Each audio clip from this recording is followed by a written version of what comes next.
નમસ્કાર વિદ્યાર્થી મિત્રો, ધોરણ 10 વિષય સામાજિક વિજ્ઞાન, પ્રકરણ 20 ભારતની સામાજિક સમસ્યા અને પડકારો. એમાં આપણે ભાગ 1માં સાંપ્રદાયિકતા, જ્ઞાતિવાદ અને લઘુમતીઓ વિશે અભ્યાસ કર્યો છે. આજે આપણે ભાગ 2માં અનુસૂચિત જાતિઓ અને જનજાતિઓ વિશે અભ્યાસ કરીશું. તો આપણે જોઈએ તો અનુસૂચિત જાતિઓ અને અનુસૂચિત જનજાતિઓ. એમાં અનુસૂચિત જે જાતિઓ છે અને અનુસૂચિત જનજાતિઓની કોઈ વ્યાખ્યા ભારતના બંધારણમાં સ્પષ્ટ કરવામાં આવી નથી. એટલે કે એ માટે કોઈ વ્યાખ્યા નક્કી નથી થઈ. સંબંધિત રાજ્યના રાજ્યપાલની સલાહથી જ રાષ્ટ્રપતિના આદેશ દ્વારા તેનો વિશેષ ઉલ્લેખ કરવામાં આવ્યો છે. જ્ઞાતિવાદના કારણે કેટલીક જ્ઞાતિઓનું શોષણ અટકાવવા, તેમની સામે અન્યાયને દૂર કરવા, સમાનતા અને માતૃભાવથી તેમનામાં રહેલી જે સંકુચિતતા દૂર કરવા, તેમનો સામાજિક, આર્થિક અને શૈક્ષણિક વિકાસ થાય તે હેતુથી ભારતના બંધારણમાં કેટલીક વિશિષ્ટ જોગવાઈઓ કરવામાં આવેલી છે. તો જે આપણું ભારતનું બંધારણ છે એમાં કેટલીક જોગવાઈઓ કરવામાં આવી છે. એમાં જે અનુસૂચિત જાતિઓ અને જનજાતિઓ છે એમને જે શોષણ થાય છે એ શોષણ અટકાવવા માટે, પછી એમણે સમાન તક આપવા માટે અને સામાજિક, આર્થિક અને શૈક્ષણિક વિકાસ થાય તે હેતુથી કેટલીક જોગવાઈઓ નક્કી થઈ છે.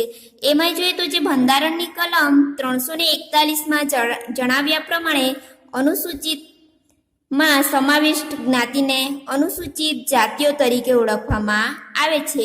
તો જે અનુસૂચિત જાતિઓ છે, જે અનુસૂચિત જાતિઓની બંધારણની કઈ કલમમાં 341માં એમના વિશે જણાવવામાં આવ્યું છે. જ્યારે બંધારણની કલમ 342 પ્રમાણે અનુસૂચિત પ્રમાણે સમાવિષ્ટ જાતિઓને અનુસૂચિત જનજાતિ તરીકે ઓળખવામાં આવે છે. તો વિદ્યાર્થી મિત્રો, આમાં અનુસૂચિત જાતિઓ એટલે કે બંધારણની જે કલમ છે 341, એવી જ રીતે જે અનુસૂચિત જનજાતિઓ એમાં બંધારણની કલમ 342. અનુસૂચિત જનજાતિઓમાં એવા લોકોનો સમાવેશ કરવામાં આવે છે કે જેઓ મોટા ભાગે જંગલ કે પહાડ વિસ્તારમાં રહે છે. જે અનુસૂચિત જાતિ છે એમાં કેવા લોકોનો સમાવેશ થાય છે? મોટા ભાગના લોકો જંગલ અથવા તો પહાડી વિસ્તારમાં રહે છે, વિશિષ્ટ ભૌગોલિક સ્થિતિમાં નિવાસ કરે છે, એકબીજા કરતાં અલગ સામાજિક અને સાંસ્કૃતિક જીવન ધરાવે છે, સામાન્ય લોકો કરતાં આર્થિક અને શૈક્ષણિક રીતે કેવા છે? પછાત છે. તો આપણે જે બંધારણની જોગવાઈઓ છે, બંધારણની જોગવાઈઓ એના વિશે જોઈએ તો જે આપણા બંધારણમાં અનુસૂચિત જાતિઓ, અનુસૂચિત જનજાતિઓના વિકાસ અને કલ્યાણ માટે કેટલીક ખાસ જોગવાઈઓ કરવામાં આવી છે. એ આપણે નીચે મુજબ જોઈશું. જોગવાઈઓમાં જોઈએ તો જોગવાઈઓ બે પ્રકારની છે, સામાન્ય જોગવાઈ અને ખાસ જોગવાઈ. એમાં આપણે સૌપ્રથમ જોઈશું સામાન્ય જોગવાઈ. તો એમાં આપણે જોઈએ તો જે બંધારણીય આર્ટિકલ 15 પ્રમાણે જોઈએ તો જે બંધારણીય આર્ટિકલ 15 પ્રમાણે કેવળ ધર્મ, જાતિ, જ્ઞાતિ અને જન્મસ્થાન કે તેમાંથી કોઈ પણ બાબતને કારણે ભેદભાવ કરવા પર પ્રતિબંધ મૂકે છે. જે આ આર્ટિકલ 15 છે પ્રમાણે ધર્મ, જાતિ, જ્ઞાતિ અને જન્મસ્થાન કે તેમાંથી કોઈ પણ બાબતને કારણે ભેદભાવ કરવા પર પ્રતિબંધ મૂકે છે. આમાં મહત્વનો ટોપિક કયો છે કે કોઈ પણ પ્રકારે ભેદભાવ ન કરો એના પર પ્રતિબંધ મૂકે છે આર્ટિકલ 15માં. વધુમાં આ કલમ દ્વારા એવું પણ જણાવવામાં આવ્યું છે કે કોઈ પણ નાગરિક આ બાબતો હેઠળ દુકાન, જાહેર રેસ્ટોરન્ટ, હોટલો, જાહેર મનોરંજન સ્થળોમાં પ્રવેશ મેળવવા અંગે કૂવા, તળાવ, સ્નાન માટેના ઘાટ, રસ્તાઓ, સર્વાંગ અથવા તો અસત રાજ્યો તરફથી નિભાવાતા અથવા તો જાહેર જનતાને ઉપયોગી માટે અર્પણ કરાયેલા સ્થાનોના ઉપયોગ અંગે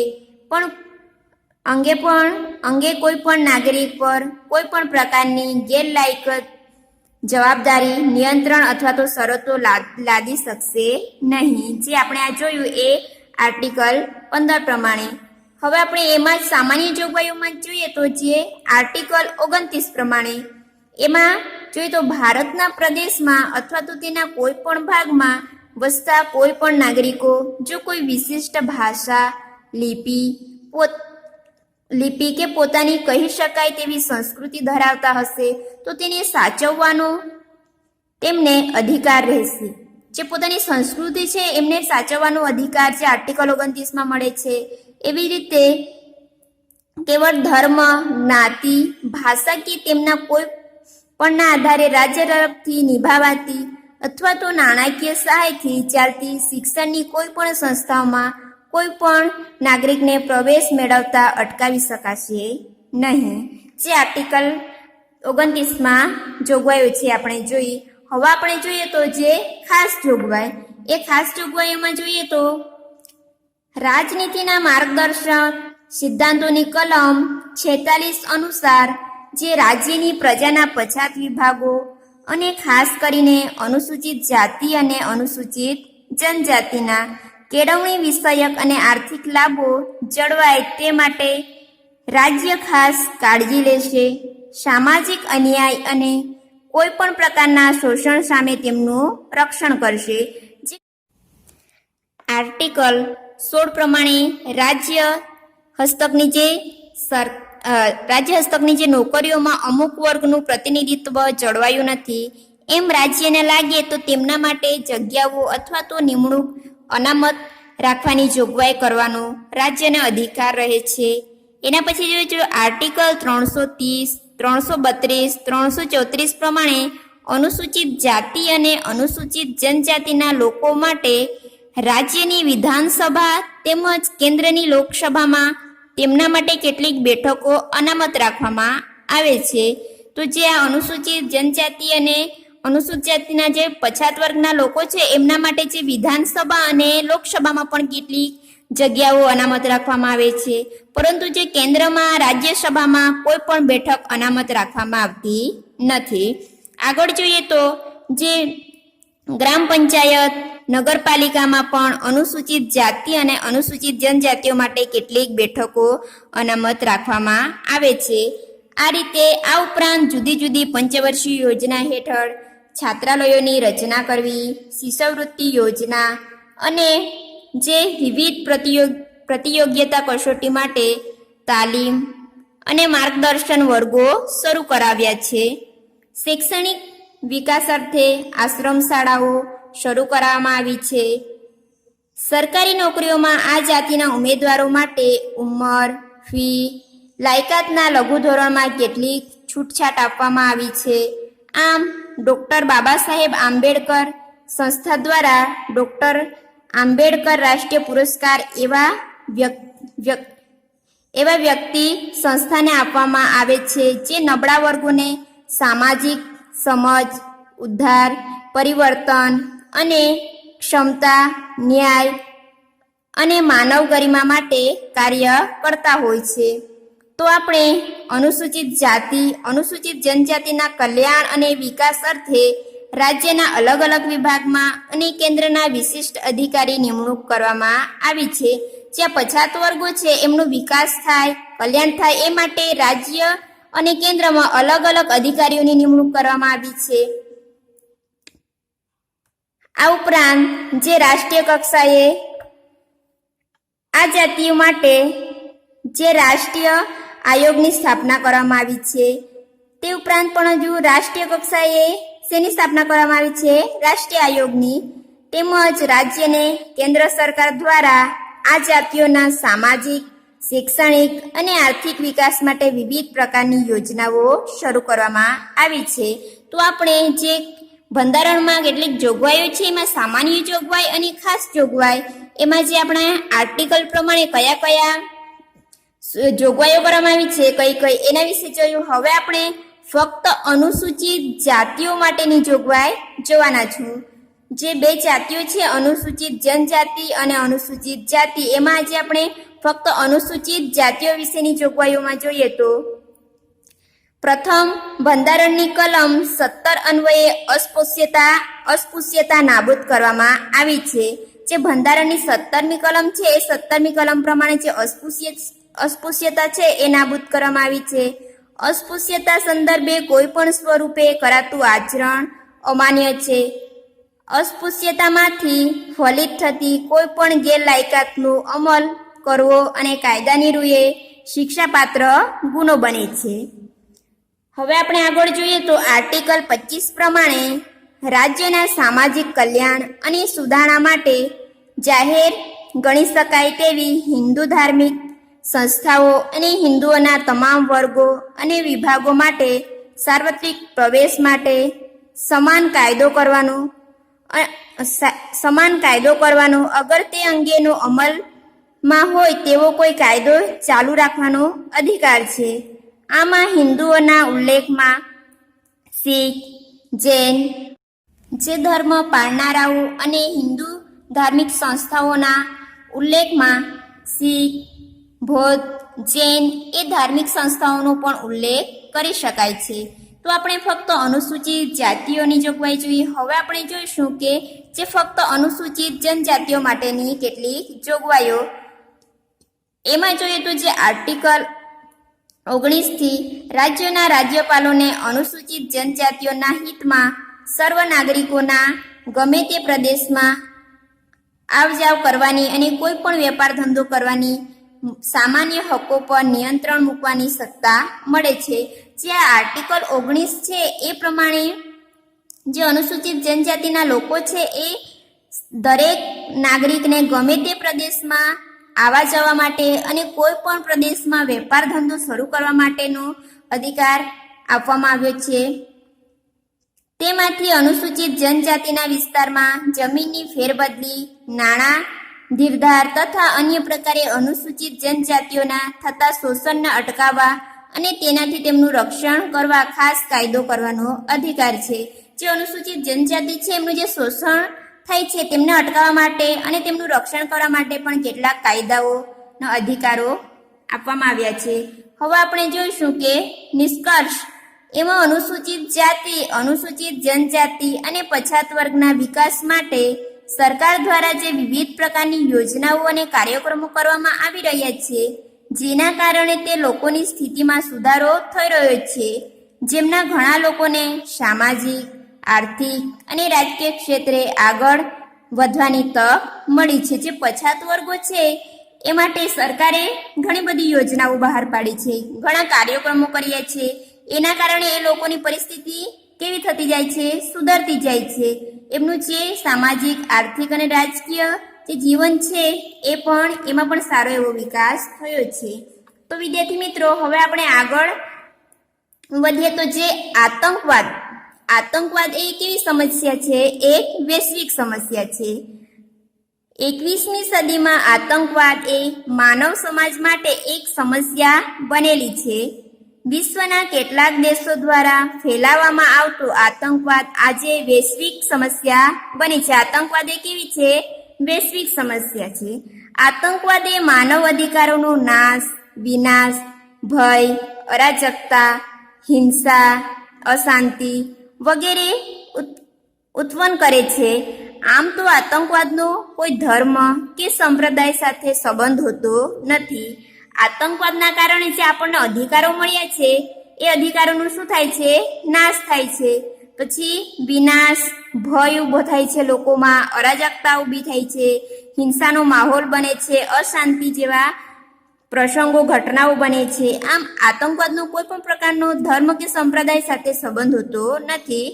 આમ છતાં આતંકવાદીઓ આતંકવાદને ધર્મ સાથે જોડી દેવાનો કાયરતાપૂર્ણ અને ઘૃણાસ્પદ કાર્ય કરતા હોય છે. આતંકવાદ એ કોઈ પણ રાષ્ટ્રના વિકાસ માટે કેવું પરિબળ છે? અવરોધક પરિબળ છે. આતંકવાદના કારણે કોઈ પણ રાષ્ટ્રનો વિકાસ એ શું થાય છે? અટકી જાય છે. એ અવરોધક પરિબળ છે. આતંકવાદ એ હિંસા સંબંધિત એક વિચાર છે જે પ્રકૃતિના સિદ્ધાંત, જીવો અને જીવાદોનું ઉલ્લંઘન કરે છે. કોઈ પણ કાર્ય કરવા પાછળનો ઉદ્દેશ ગમે તેટલો શ્રેષ્ઠ કે પવિત્ર કેમ ન હોય, પરંતુ આતંકવાદ એ કોઈ પણ સ્વરૂપે અને કોઈ પણ સ્થાને યોગ્ય ગણી શકાય નહીં. આતંકવાદ એ કેટલાક ગણ્યા ગાંઠિયા લોકો દ્વારા સંગઠિત, આયોજિત, જાણી જોઈને કરવામાં આવતું અનૈતિક અને હિંસાત્મક કૃત્ય છે. આતંકવાદ શું છે કે અમુક લોકો ભેગા થઈને આયોજિત અને સંગઠિત કરી જાણી જોઈને કરવામાં આવતું આ હિંસાત્મક કૃત્ય છે. જોઈએ તો જે આત્મઘાતી હુમલાઓ કરવા, બોમ્બ ફેંકવા, હથિયારો સંતાડવા અને તેમનો ઉપયોગ કરવો, અપહરણ કરવું, વિમાનો હાઇજેક કરવા, નાણાં પડાવવા, માદક દ્રવ્યોનું હેરાફેરી કરવી વગેરે જેવી હિંસાત્મક પ્રવૃત્તિઓ આતંકવાદીઓ કરતા હોય છે. હવે આપણે જોઈએ તો જે આતંકવાદીઓ છે એમાં જે ભારતમાં બળવાખોરી અને આતંકવાદ વચ્ચે જે તફાવત છે એના વિશે અભ્યાસ કરીશું. તો આતંકવાદ અને બળવાખોરી પ્રવૃત્તિઓ વચ્ચે શું અંતર છે, શું ભેદ છે એના વિશે જોઈએ તો આપણે સૌપ્રથમ જોવાનું છે બળવાખોરી. તો એમાં જોઈએ તો બળવાખોરી જે તે રાષ્ટ્રની સમસ્યા છે. જ્યાં બળવાખોરી છે એ શેની છે? જે તે રાષ્ટ્રની સમસ્યા છે, એટલે કે દેશ પૂરતી છે. જ્યારે આતંકવાદ એક એવી સમસ્યા છે, વૈશ્વિક સમસ્યા છે, વિશ્વની. બીજા નંબરનું જોઈએ તો તે પોતાની સરકાર વિરુદ્ધ કે એક પ્રાદેશિક ફલક પર વિસ્તરેલી હોય છે. જ્યાં બળવાખોરી લોકો જે સરકાર વિરોધી અથવા તો પ્રાદેશિક ફલક પર વિસ્તરેલું હોય છે. જ્યારે આતંકવાદમાં જોઈએ તો પોતાના અથવા તો અન્ય દેશોની વિરુદ્ધમાં હોય છે. આગળ જોઈએ તો બળવાખોરીમાં તે સ્થાનિક લોકોના સહકારથી ચાલતી હોય છે. જ્યાં સ્થાનિક લોકો વસે છે એમના સહકારથી ચાલતી હોય છે. જ્યારે જે આતંકવાદ હોય છે એ તેને સ્થાનિક લોકોના સહકાર મળે પણ ખરો અને ન પણ મળી શકે. આગળ જોઈએ તો જે બળવાખોરી છે, બળવાખોરી પ્રભાવિત રાજ્યો કે પ્રદેશોનો વિકાસ અટકી જાય છે. બળવાખોરીના કારણે જે રાજ્યો હોય છે, રાજ્યો કે જે પ્રદેશ પૂરતું જે બળવાખોરી ચાલતું હોય છે એમનો વિકાસ અટકી જાય છે. જ્યારે આતંકવાદના પ્રભાવથી રાષ્ટ્રનો વિકાસ અટકી જાય છે, જે આખા દેશનો વિકાસ અટકી જાય છે. તો આપણે જે ભારતમાં બળવાખોરી અને આતંકવાદ વચ્ચે શું તફાવત છે એના વિશે જોયું. આમ જોઈએ તો બળવાખોરી એ સ્થાનિક અસંતોષમાંથી જન્મે છે અને આતંકવાદને આવું કોઈ બંધન નથી. આજે ભારતે આંતરિક બળવાખોરી અને આતંકવાદ સામે લડી રહ્યું છે. હવે આગળ જોઈએ તો આપણે નક્સલવાદી આંદોલન. એમાં જોઈએ તો જે માઓ ત્સે-તુંગના નેતૃત્વ નીચે ચીનની ક્રાંતિથી પ્રેરણા લઈ નક્સલવાદીઓએ આંદોલન ભારતમાં સૌપ્રથમવાર ઈસવીસન 1967માં પશ્ચિમ બંગાળમાં શરૂ કર્યું હતું. જે નક્સલવાદ આંદોલન છે એ કોની પ્રેરણાથી? ચીનમાં જે ક્રાંતિ થઈ એમની પ્રેરણા લઈને આંદોલન ભારતમાં ક્યારે શરૂ થયું હતું? સૌપ્રથમ ઈસવીસન 1967માં. અને ક્યાં થયું હતું? પશ્ચિમ બંગાળમાં. આ ઉગ્રવાદી વિચારધારા પશ્ચિમ બંગાળના નક્સલબારી વિસ્તારથી ઉદ્ભવી હોવાથી તેને નક્સલવાદ કહેવામાં આવે છે. પશ્ચિમ બંગાળથી શરૂ થયેલા આ આંદોલન ઝારખંડ, બિહાર, આંધ્રપ્રદેશ, કેરળ, ઓડિશા, ત્રિપુરા, મધ્યપ્રદેશમાં પહાડી અને જંગલ વિસ્તારમાં વ્યાપ પામ્યું છે. જેમાં પીપલ્સ વોર ગ્રુપ અને માઓવાદી સામ્યવાદી કેન્દ્ર આ બે સંગઠનો મુખ્ય છે. તો આપણે હવે આગળ જોઈએ તો ઉત્તર અને પૂર્વમાં બળવાખોરી. જે ઉત્તર અને પૂર્વનો જે ભાગ છે એમાં જે બળવાખોરી જોવા મળે છે એના વિશે અભ્યાસ કરીએ તો સ્વતંત્રતા પ્રાપ્તિથી લઈને આજ સુધી ઉત્તર પૂર્વમાં બળવાખોરી એક સ્થાયી સમસ્યા બની છે. કેવી છે? સ્થાયી. અનેક જનજાતિઓ અને વનાચ્છાદિત પહાડી વિસ્તાર, જુદા જુદા બળવાખોરી સંગઠનો વચ્ચે તાલમેલ અને કેટલાક વિસ્તારની આંતરરાષ્ટ્રીય સીમા તથા વિદેશી એજન્સીઓના હસ્તક્ષેપ વગેરે કારણોથી આ વિસ્તારમાં બળવાખોરી સમસ્યા જટિલ બની છે. તો હવે આપણે જે આ કોષ્ટક આપેલું છે એ કોષ્ટક દ્વારા આપણે સમજીએ કે કયા કયા રાજ્યોમાં કયા કયા બળવાખોરી સંગઠનો આવેલા છે એના વિશે અભ્યાસ કરીએ તો સૌપ્રથમ રાજ્ય કયું છે? નાગાલેન્ડ. નાગાલેન્ડમાં NSCN national socialist council of Nagaland. એના પછી બીજું રાજ્ય છે મણિપુર. KNF એટલે કે કુકી નેશનલ ફ્રન્ટ અને બીજું બળવાખોરી સંગઠન છે KNA, એમાં આવે છે કુકી નેશનલ આર્મી. ત્રીજું રાજ્ય છે ત્રિપુરા, એમાં જોઈએ તો NLFT એટલે કે national liberation front of Tripura.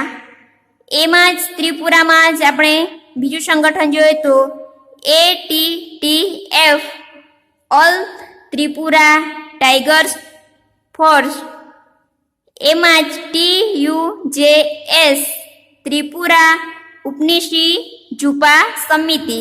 હવે આપણે છેલ્લું રાજ્ય છે અસમ, એમાં જોઈએ તો ઉલ્ફા એટલે કે United liberation front of Assam, UMF United minority front, NDFB national democratic front of Bodoland, BLTF Bodoland liberation tiger force.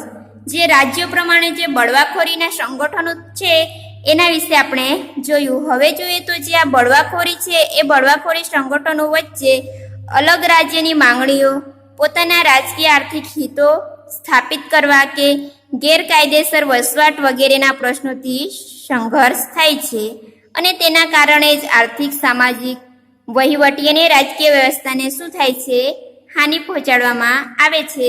જે આ બળવાખોરી છે એ અમુક પ્રદેશ પૂરતી અથવા તો રાષ્ટ્ર પૂરતી જ મર્યાદિત હોય છે. આમ આપણે જે બળવાખોરી સંગઠનો વિશે જોયું. હવે આપણે જોઈશું કે જે આપણું જમ્મુ કાશ્મીરમાં આતંકવાદ, તમે પણ જાણો છો કે જમ્મુ કાશ્મીરમાં આતંકવાદનો કેટલો ફેલાવો થયો છે. એવી રીતે આપણે જોઈએ તો 15મી ઓગસ્ટ 1947ના રોજ ભારતે સ્વતંત્ર થયું હતું. ભારત અને પાકિસ્તાન બે અલગ રાષ્ટ્રો બન્યા હતા. આઝાદી બાદ પાકિસ્તાને કાશ્મીરના કેટલાક ભાગ ઉપર પોતાનો કબજો જમાવી રાખ્યું હતું. જમ્મુ કાશ્મીર ભારતનું અભિન્ન અંગ હોવા છતાં પણ પાકિસ્તાન અવારનવાર તે મેળવવા પ્રયત્ન કરે છે. આમ આપણે આઝાદી મેળવ્યા પછી બે ભાગ પડ્યા હતા, ભારત અને પાકિસ્તાન. આમ પાકિસ્તાને તે સમયે જે જમ્મુ કાશ્મીર છે એમના કેટલાક ભાગો પર કબજો કરી રાખ્યો હતો. આ માટે તેમણે યુદ્ધ પણ કર્યા છે અને દરેક યુદ્ધમાં આપણા સૈનિકોએ પાકિસ્તાનને પરાજય આપ્યો છે. ઈસવીસન 1988 પછી કાશ્મીરમાં આતંકવાદ વધી ગયો હતો. અપહરણ, હત્યા, બોમ્બ વિસ્ફોટ વગેરે પ્રવૃત્તિઓ દ્વારા આતંકવાદીઓ ભય ફેલાવી પોતાના સ્વાર્થ સાધવા માંગે છે અને તેના પરિણામે જ કાશ્મીરમાં જે અનેક પંડિત કુટુંબોએ ના છૂટકે વતન છોડી સ્થળાંતર કરવું પડ્યું હતું. આમ કાશ્મીરમાં 1988 પછી આતંકવાદનું પ્રમાણ કેવું ખૂબ વધી ગયું હતું. એના કારણે જે કાશ્મીરમાં વસતા પંડિત કુટુંબોએ ના છૂટકે સ્થળાંતર કર્યું. આવા હજારો કુટુંબો શરણાર્થીઓ તરીકે કાશ્મીર બહાર જીવી રહ્યા છે. કાશ્મીરના આતંકવાદને સીમા પારથી સતત સહાય મળતી રહી છે. જે આતંકવાદીઓનો આશ્રય ભારતમાં ભય, અસ્થિરતા ઊભી કરવાનો છે. તેમનો મુખ્ય હેતુ શું છે કે ભારતમાં ભય અને અસ્થિરતા ઊભો કરવાનો છે. આ મક્કમતાપૂર્વક અને મજબૂત રીતે પ્રયત્નો કરી રહ્યું છે. ભારત માત્ર ભારતમાં થતા આતંકવાદનો જ વિરોધ કરે છે એવું નથી. કોઈ પણ સ્થાને, કોઈ પણ રીતે અને કોઈ પણ સમયે થતા આતંકવાદનો વિરોધ કરે છે. આ આતંકવાદનો સફાયો થાય તે હેતુથી ભારતના અનેક સૈનિકો શું થયા છે, શહીદ થયા છે. તો આપણે આતંકવાદ વિશે જોયું. હવે આપણે જોઈશું કે આતંકવાદની સામાજિક અસર શું થાય છે, સમાજ પર તેમની અસર શું થાય છે આતંકવાદના કારણે. એમાં જોઈએ તો સૌપ્રથમ આતંકવાદ એ સમાજને વિઘટન તરફ દોરી જાય છે. આતંકવાદના કારણે શું થાય છે, સમાજ વિઘટન તરફ જાય છે. બીજા નંબર પર જોઈએ તો આતંકવાદીઓ ભય, લૂંટફાટ, હિંસા જેવી પ્રવૃત્તિ કરી લોકોમાં સંદેહ, ભય ઉત્પન્ન કરે છે અને નાના નાના બાળકોને લઈ વૃદ્ધો પર આ ભયની અસર થાય છે. આતંકવાદ લોકોમાં ભય ઊભો કરે છે, લૂંટફાટ કરે છે, હિંસાઓ કરે છે. આવી પ્રવૃત્તિને કારણે નાના બાળકો અને વૃદ્ધો પર ઘણી અસર થાય છે. આતંકવાદ પીડિત પ્રદેશોમાં વિદ્યાર્થીઓના શિક્ષણને પ્રતિકૂળ અસર પહોંચે છે. જે વિસ્તારમાં આતંકવાદ વધુ પ્રમાણમાં જોવા મળે છે એ વિસ્તારમાં જે શાળાઓ હોય છે, વિદ્યાર્થીઓ અભ્યાસ કરતા હોય છે, વિદ્યાર્થીઓને શિક્ષણ પર પણ ઘણી અસર પહોંચે છે. આતંકવાદના પરિણામે સમાજના લોકો એકબીજા પર વિશ્વાસ ઘટે છે. આતંકવાદની જે સામાજિક અસર છે એમાં હજુ શું થાય છે, એકબીજા પરનો વિશ્વાસ ઘટી જાય છે, પરસ્પર ભાઈચારાની ભાવના ઓછી થતી જાય છે. આગળ જોઈએ તો ઘણીવાર સાંપ્રદાયિક ઝઘડાઓ ઊભા થાય છે અને તેના પરિણામે સમાજ વ્યવસ્થા છિન્ન ભિન્ન બને છે અને સમાજમાં અવ્યવસ્થા અને અશાંતિ ફેલાય છે. આતંકવાદ પ્રભાવિત ક્ષેત્રોમાં લોકો સામાજિક ઉત્સવો ઉત્સાહથી ઉજવી શકતા નથી. પરિણામે લોકો જોડતા આંતરવ્યવહારો ખોરવાઈ જાય છે. જે સામાજિક અસર છે એમાં આપણે સૌપ્રથમ જોઈએ તો સમાજ વિઘટન તરફ દોરી જાય છે. લોકોમાં ભય, લૂંટફાટ, હિંસા જેવી પ્રવૃત્તિઓ જોવા મળે છે. વિદ્યાર્થીઓના શિક્ષણ પર પ્રતિકૂળ અસર પડે છે. એકબીજા પર વિશ્વાસ ઘટે છે અને સાંપ્રદાયિક ઝઘડાઓ પણ ઊભા થાય છે. તો આપણે આતંકવાદની જે સામાજિક અસરો છે એના વિશે જોયું. હવે આપણે આગળ જોઈશું કે જે આતંકવાદની આર્થિક અસર, અર્થતંત્ર પર તેની શું અસર પડે છે એના વિશે આપણે જોઈશું. તો જોઈએ તો આર્થિક અસરમાં સૌપ્રથમ આતંકવાદના પરિણામે વેપાર ઉદ્યોગનો વિકાસ શું થાય છે. જે વેપાર ઉદ્યોગ છે એ માટે પ્રોત્સાહક વાતાવરણ નિર્માણ પામતું નથી. વેપાર ઉદ્યોગ અટકી જાય છે. જે તે પ્રદેશનો વેપાર ઉદ્યોગ શું થાય છે, અટકી જાય છે. વેપાર ઉદ્યોગને માઠી અસર થતા લોકોને અન્ય પ્રદેશમાં વેપાર કે રોજગાર કરવા સ્થળાંતર કરવું પડે છે. વેપાર ઉદ્યોગ અટકી જાય છે. એના કારણે લોકો જે પ્રદેશમાં ઉદ્યોગ અથવા તો વેપાર કરતા હોય છે એમાં શું કરવું પડે છે, સ્થળાંતર કરવું પડે છે. કેટલાક આતંકવાદી સંગઠનો મૂડીપતિ, ઉદ્યોગપતિ, કર્મચારીઓ અને વેપારીઓ પાસેથી ભય બતાવી નાણાં પડાવે છે. કેટલાક આતંકવાદીઓ શું કરે છે, જે કરોડપતિઓ, જે મોટા મોટા ઉદ્યોગપતિઓ હોય છે, કર્મચારી, વેપારીઓ પાસે ભય બતાવીને નાણાં પડાવે છે. એવી જ રીતે આતંકવાદીઓ માદક દ્રવ્યોની હેરાફેરી, કાળા નાણાં વગેરે જેવા અસામાજિક કાર્યો પણ કરે છે. તેથી જ તો દેશમાં સામાજિક આર્થિક સમસ્યા ઉદ્ભવે છે. આતંકવાદીઓએ રેલવે, રેડિયો સ્ટેશન, રસ્તા, પુલ, સરકારી મિલકતો વગેરેને નુકસાન પહોંચાડે છે. જે આતંકવાદીઓ હોય છે એ રેલવે છે, પછી રેડિયો, રસ્તા, પુલ, જે સરકારી મિલકતો છે એમને નુકસાન પહોંચાડે છે. તેથી આ મિલકતોનું પુનઃસ્થાપન માટે કરોડો રૂપિયાનો ખર્ચ કરવો પડે છે.